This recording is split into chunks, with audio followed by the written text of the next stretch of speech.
Olá, boa noite. Eu sou Moisés Rabinovitz e estou seguindo os principais acontecimentos do mundo há 40 anos. Estive em várias guerras e processos de paz, eleições e golpes, furacões, terremotos e reuniões econômicas internacionais. Fiquei baseado no Oriente Médio por 8 anos, nos Estados Unidos por 6 anos e na França por 2 anos. Acompanhei a história do mundo. Agora convido vocês, telespectadores, a continuar essa viagem comigo. A ter toda segunda-feira, 10 da noite, um olhar sobre o mundo, o programa que estreia hoje. Escolhi para esta noite de estreia o aniversário do mês, o centenário da Revolução Russa. Aqui no estúdio recebo o diplomata e escritor Rubens Recupero e o jornalista e ex-camarada Jarbas de Holanda. Antes da gente começar, vamos assistir a um resumo da história desse que é um dos fatos mais marcantes do século XX. Na Rússia, não há revolução sem conspiração. A narrativa estatal atribui a derrubada do último czar ao patrocínio do Reino Unido e a ascensão de Vladimir Lenin à Alemanha, interessada em que ele, no poder, retirasse o exército russo da Primeira Guerra Mundial, como aconteceu. A era comunista nasceu de vários tumultos em 1917. O que ficou conhecido como a Grande Revolução Socialista de outubro de 1917 foram duas revoluções. A branca, que substituiu o czar Nicolau II por um governo provisório liberal, e a vermelha, que instalou os bolcheviques no poder. As imagens de operários famintos e em greve, de camponeses miseráveis, soldados morrendo na guerra contra o Japão em sucessivas derrotas militares, massacres como o do Domingo Sangrento de 1905 e a execução da família real foram substituídas pelas dos gigantes russos da literatura, do balé, da pintura, da ciência e da música. O socialismo chegou a abarcar mais da metade da população do planeta. Com o comunismo, a União Soviética se tornou uma das duas superpotências mundiais, ao lado dos Estados Unidos.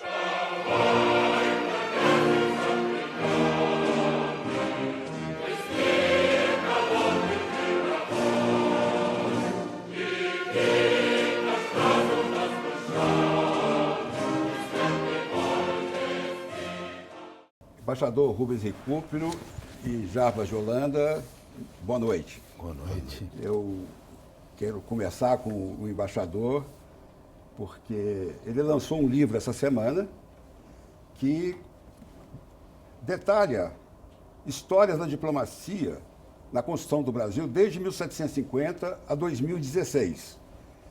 Este é o livro, e nele é evidente que a Revolução Russa é contemplada. Sem dúvida. O que o senhor pode nos contar, embaixador? A presença da Revolução Russa e depois, digamos, da União Soviética teve uma influência gigantesca, né, na história brasileira. Basta pensar nos anos 30, na época do Estado Novo, do Getúlio Vargas, quando houve em 1935 aquela tentativa de levante dos comunistas, que passou a ser conhecida como a intentona comunista, né? E que marcou muito a evolução cada vez mais para a direita, né, do Estado Novo. Foi uma época de uma repressão enorme, né? E o anticomunismo, que nasceu desse episódio, acabou se prolongando por todas as décadas posteriores, né? Por exemplo, o governo do Marechal Dutra teve como fato central a luta contra o comunismo interno e a ruptura de relações com a União Soviética, relações que nós só tínhamos começado a estabelecer no fim da guerra. Durou muito pouco tempo, alguns anos, né? E depois esse problema do anticomunismo praticamente nos acompanhou até o golpe militar. O golpe militar de 64, como você sabe, teve como principal pretexto, principal justificativa, tentar evitar que o João Goulart instaurasse no Brasil o que se julgava que seria um regime comunista, né? Como o Goulart não era comunista, ele era apresentado como o Kerensky brasileiro, que você acabou de dizer, né? que a Revolução Russa, na verdade, são duas revoluções, né? A de fevereiro, que derruba o czar e estabelece um governo liberal chefiado pelo Kerensky, né, justamente. Né? E o Kerensky era acusado de não ter conseguido dominar os acontecimentos e de ter involuntariamente levado a criar as condições que os comunistas aproveitaram para a Revolução Bolchevista de outubro. Né? E no Brasil se dizia que esse era o papel do Goulart. Né? Então eu não preciso dizer que a nossa história tem uma ligação diretíssima, né? Porque os 21 anos quase do regime militar foram sempre justificados em nome do anticomunismo. Isso só acaba em 89, 90, 91, com a queda do Muro de Berlim e depois com a dissolução da União Soviética e do fim do chamado comunismo real. Né? O embaixador Recubro participa aqui com uma memória magnífica que rendeu esse livro de quase 800 páginas. O jornalista Jarbas de Holanda participa aqui incorporando fisicamente o que aconteceu. Ele foi comunista, ele sofreu repressão, sofreu violência e depois de uma glasnost pessoal, largou o comunismo. Hoje é um liberal. Com o fim da Guerra Fria, né, passou-se a fazer uma leitura, uma releitura muito ampla pela intelectualidade europeia e com repercussão por aqui, da chamada Revolução Soviética. Aquele grande apelo da igualdade social, que era apelo básico, misturado com, evidentemente, ideologizado, luta de classes, anticapitalismo, aquela coisa todinha. Aquilo tudo deu origem ao Estado Soviético, deu também, né, se encaminhou num sentido autoritário, ditatorial, repressivo, com enormes danos, milhões de pessoas mortas, né, na coletivização forçada, nos processos de Moscou do stalinismo. Os primeiros livros começaram a ser o Zero Infinito, dramático, sobre os processos de Moscou, mas o apelo soviético, o apelo da igualdade, e depois com a participação russa na Segunda Guerra, né, aquilo se fortaleceu, e a proposta, o apelo comunista do novo homem, sempre associado a um tipo de democracia, que seria, né, do povo, chamada ditadura do proletariado, fascinou milhões de pessoas no mundo todo. Eu fui dos milhões de jovens no mundo, né, que se encantou por aquilo tudo aos 14, 15 anos. E minha formação política passou a se vincular muito àquilo, à literatura, à propaganda do socialismo, da superioridade moral, e depois até da superioridade econômica, como seria, né, isso tudinho com o fim da Guerra Fria começou a se desmontar. E começou-se a ver as distorções dramáticas do governo de partido único, da violência, do stalinismo, depois da manutenção daqueles elementos todos de repressão, e a inviabilidade econômica. Essa coisa começou a se quebrar e eu comecei a reavaliar, primeiro politicamente, economicamente e teoricamente, mas eu, dentro do partido, no final dos anos 80, começava a propor reforma, revisão. Eu era o reformista, para ser expulso, cuja expulsão era pedida por uma parte, mas outra parte percebia que era esse caminho, que o caminho da reforma que tinha que ser feito para se tentar recolocar deixar para trás o diabo da foice e do martelo, da insurreição, da luta de classe, do sovietismo. Então, tudo isso, né, se colocou dramaticamente na ordem do dia com a dissolução do sistema todo. O que temos hoje na Rússia é um Estado autoritário, um capitalismo de Estado, do velho burocrata e do partidão, inclusive da KGB, com capitalistas. Né?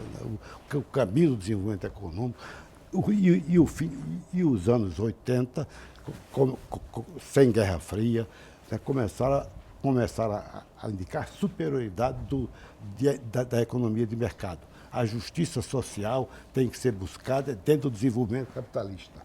É esse caminho do desenvolvimento capitalista democrático, com os controles democráticos, né, mas basicamente com a economia de mercado e não estatal, que é o caminho para o desenvolvimento do país.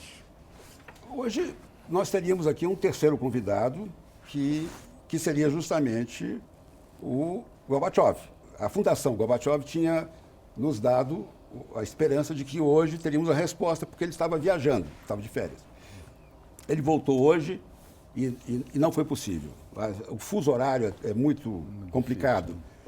Bom, ele escreveu um artigo que saiu publicado no Washington Post, pedindo aos presidentes Putin e Trump que não militarizem as armas, a política, não militarizem a política, porque o mundo está chegando a um ponto perigoso de novo confronto. Bom, Putin não celebra a Revolução Russa. O New York Times deu, inclusive, um título muito curioso semana passada: Revolução? Que revolução? A Rússia pretende esquecer a Revolução Russa como se ela tivesse sido uma tragédia. O Putin quer de volta a grandeza da União Soviética, o poder da União Soviética. E eu não sei, gostaria até de perguntar ao embaixador Recupero se a Rússia hoje, se envolvendo no Oriente Médio, na Síria, recebendo, semana passada, uma visita histórica que foi o rei da Arábia Saudita, se infiltrando com hackers para influenciar a eleição americana. A Rússia está querendo ser uma nova protagonista no mundo atual? O Império Czarista, a Rússia, era uma grande potência europeia, né? Quem destruiu Napoleão foi a Rússia, né? E não foi apenas por causa do inverno, nem por causa do tamanho do país. É porque a Rússia, embora menos avançada do que a Grã-Bretanha ou a França, era uma potência importante no cenário da diplomacia da Europa daquela época, né? Então, houve um período em que a União Soviética herdou um pouco do Império Czarista, aquele enorme domínio, né, que vai até o Oceano Pacífico, né? Portanto, quando se diz que o Putin quer recuperar a grandeza, isso se aplica tanto à época da União Soviética como à época dos tzares, né? Agora, é verdade, como você disse, que no momento atual a Rússia vive a reação contra a Revolução, tanto que voltou à bandeira anterior. O czar Nicolau II e o filho dele, o Tsarevich Alexis, foram canonizados pela Igreja Ortodoxa, né? A verdade é que todos os nomes, a começar pelo nome do país, mas o nome de todas as cidades que tinham mudado, voltaram ao que eram antes. Só não voltou Moscou, porque Moscou não tinha mudado, né? Mas você vê agora Petersburgo, né? O Leningrado voltou a se chamar São Petersburgo, que era o nome mais tradicional. Portanto, o que impressiona na Rússia é que, apesar da Revolução ter governado 72 anos, e é um custo de milhões e milhões de vidas, né? Só se a gente lembrar, por exemplo, a fome provocada na Ucrânia, né? Que foi um crime terrível, né? No entanto, o que ficou é quase nada, né? quase nada ficou da Revolução. Você vê, comparado à Revolução Francesa, o grande historiador marxista e comunista inglês, Hobsbawm, que morreu comunista, né? Ele escreveu que, comparada à Revolução Russa, a Revolução Francesa tinha sido menos profunda e menos global. Mas, na verdade, a Revolução Francesa mudou o mundo, né? Porque o mundo de hoje é um mundo em que o poder dos países é limitado pela Constituição, que foi uma ideia da Revolução Francesa, em que as nações prevalecem sobre aqueles impérios antigos que eram multinacionais. Um mundo em que acabou o domínio da alta nobreza, do alto clero, né? Aquele mundo de estamentos sociais, né? Então, a Revolução Francesa introduziu o liberalismo, né? Um século depois da Revolução Francesa, a França comemorava o centenário com a Grande Exposição Universal, de 1889. Um século depois da Revolução Russa, a Rússia não celebra, né? Então, vê-se a diferença que houve entre as duas, né? Pode-se dizer, até de uma certa maneira irônica, que o único produto importante que ficou da Revolução Russa, indireto, é a China. Porque a China se recuperou do atraso através do método de modernização e de industrialização que havia sido introduzido pelos soviéticos. Só que a China fez isso de uma maneira mais flexível, né? Aceitando investimentos estrangeiros, não teve aquela rigidez ideológica, e hoje é um país que está, pouco a pouco, se tornando o primeiro do mundo, né? Então é curioso, pode ser até irônico, né? Mas o único produto perdurável da Revolução de 1917, hoje em dia, é a ascensão da China a caminho de se tornar a maior potência do mundo. Eu vou fazer um intervalo agora e voltamos daqui a pouco.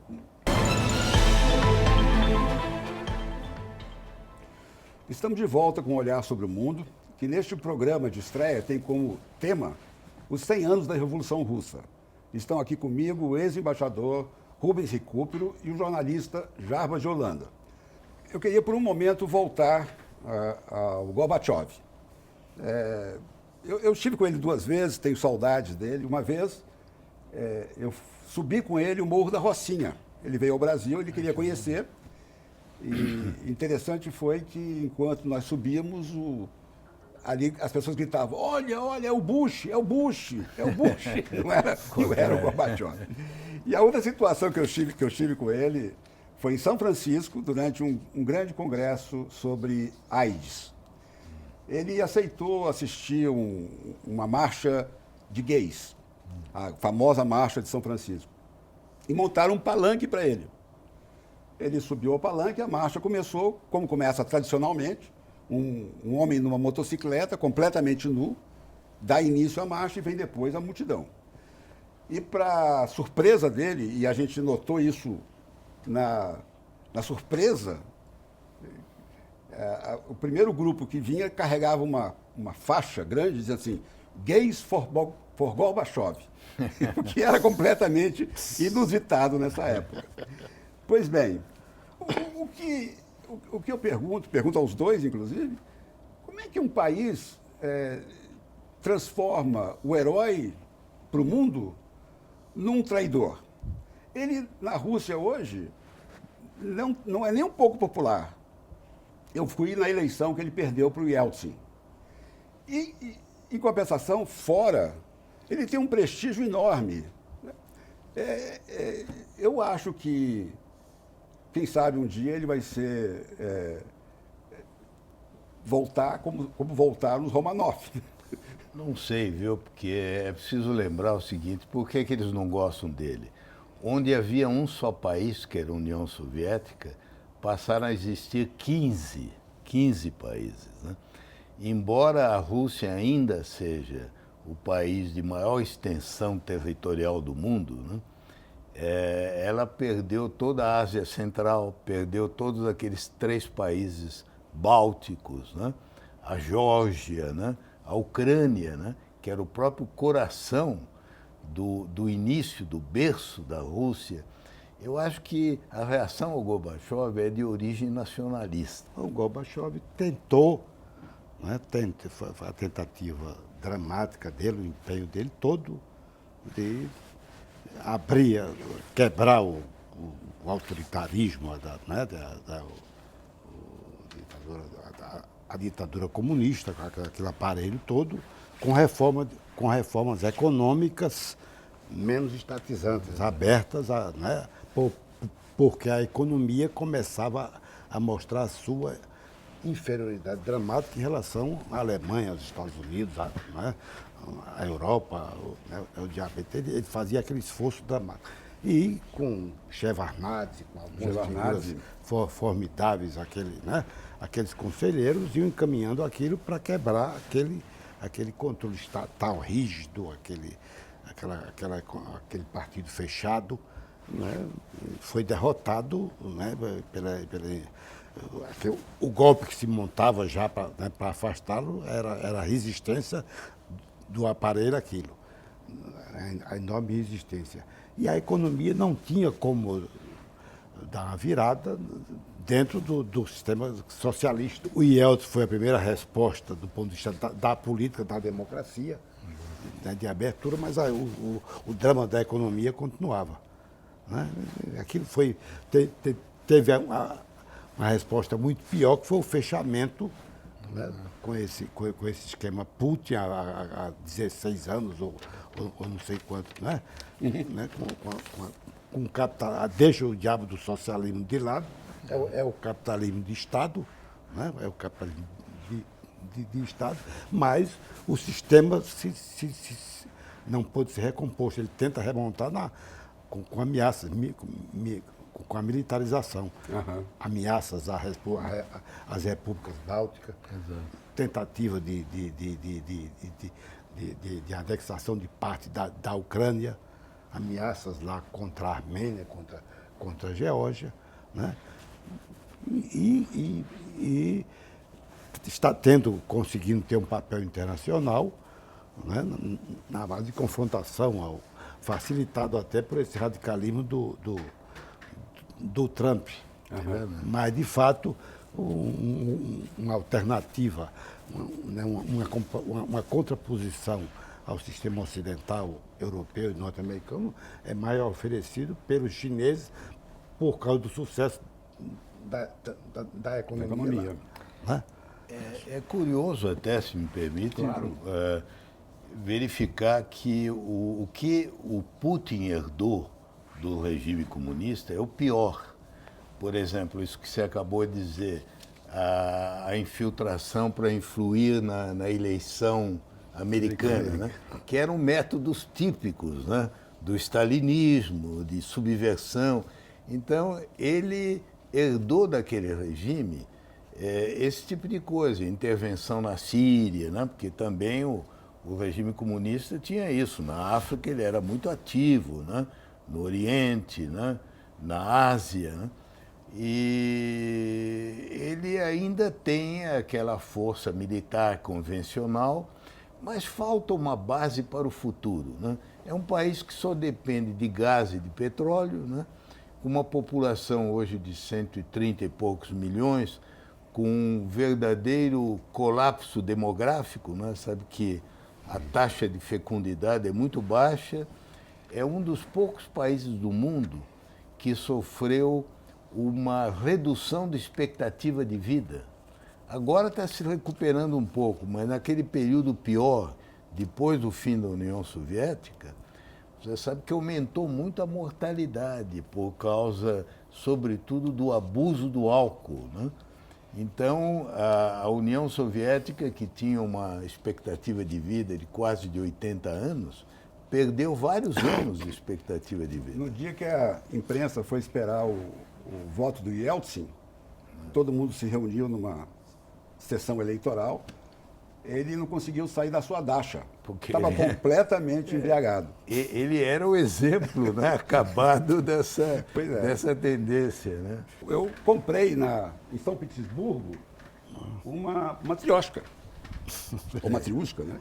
Que por coincidência ela vai de Lenin ao Gorbachev. Gorbachev. Agora, já. Passando por Stalin, Por Stalin. e por Brezhnev. Eu comprava essas bichinhas lá na rua Arbat, quando ia lá. Que é a rua do... Moscou. Eu gostaria de perguntar, é onde que o comunismo hoje sobrevive e pode celebrar os 100 anos? Comunismo do tipo ideológico puro, eu acho que não existe em lugar nenhum do mundo, né? Porque a China ainda se diz comunista, mas como nós comentávamos há um momento atrás, para os chineses, o melhor do comunismo é a técnica de controle política que o Partido Comunista ofereceu aos dirigentes chineses, né? Os chineses não seguem a cartilha ideológica, tanto assim que eles são pragmáticos, né? Eles querem o crescimento econômico. Então não são comunistas no sentido ideológico. A Coreia do Norte, que teoricamente seria ortodoxa, na verdade é uma monarquia hereditária, né? Já é o terceiro sucessor, é até uma ironia, uma espécie de czarismo, né? Czarismo dos pobres, né? Então, na verdade, a rigor, o comunismo puro e duro, um pouco Cuba, né? Mas Cuba também já querendo fazer experimentos, né? Se abrir, né? O legado da Revolução Russa não é brilhante, né? Como continuação, né? Creio que pela razão que o Jarbas dizia um momento atrás, né? É que muito cedo se afastou, né, do caminho correto, virou um grande regime burocrático, né? Centralizador, né? E isso não era, na verdade, o sonho, né, que eles tinham, né? E hoje a gente vê a múmia de Lenin de um lado e um grande shopping center do outro lado da Praça Vermelha, né? Que mostra bem como é a situação. Eu acho que a releitura que se faz de toda aquela experiência, aparentemente tão milagrosa, ilusória, que tudo ficou para trás, e os próprios segmentos de uma esquerda democrática, que não tem nada a ver com esse bolivarianismo miserável que está aí, né, encaminham-se nesse sentido aí, uma social-democracia, né, mais realista, enfim, com a combinação de realismo econômico com democracia. Eu acho que a gente começou esse novo século, né, nessa direção, e é bom que isso se afirme, inclusive para o Brasil.